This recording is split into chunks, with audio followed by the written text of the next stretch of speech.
మన సాంప్రదాయం. తెలంగాణ అంటేనే పట్టు వస్త్రాలతోటి పరికిణిని ప్రపంచానికి తెలియజేసే తెలంగాణ మదిని. ఇక్కడున్న తెలంగాణ ప్రజలందరూ మన సంప్రదాయాన్ని కాపాడుకుంటూనే మనం మన పిల్లలకు నేటి తరాలకు అందిస్తూ ఉంటున్నాం. ఒక జనరేషన్ నుండి ఇంకో జనరేషన్ వరకు. జనరేషన్లు మారినా కూడా మనం మాత్రం మారడం లేదు. ఎందుకు అంటే మన విలువ అనేది మన దుస్తులలో ఎంత ఉంటుందో మన కళా నైపుణ్యాలు కూడా అంతే ఉంటుంది.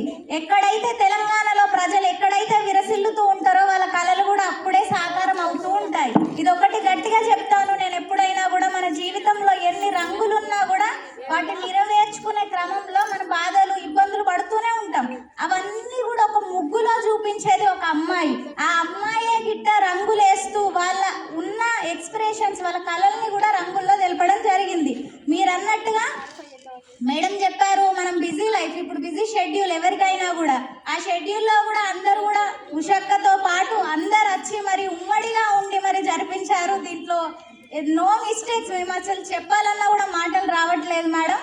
నేను హాస్టల్లో ఉండే అమ్మాయిని, మీకు ఎట్లా తెలుసు, బీసీ హాస్టల్లో చదువుతున్నా, డిఎడ్ చేస్తున్నా ట్రినిటీ కాలేజ్లో.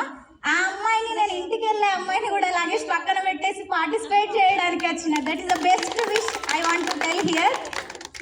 అండ్ ఎప్పుడైతే సూర్యుడు మకరం నుండి ఉత్తరాయణం నుండి దక్షిణానికి వస్తాడో దాన్నే మకర సంక్రాంతిగా మనం జరుపుకుంటూ ఉంటాం.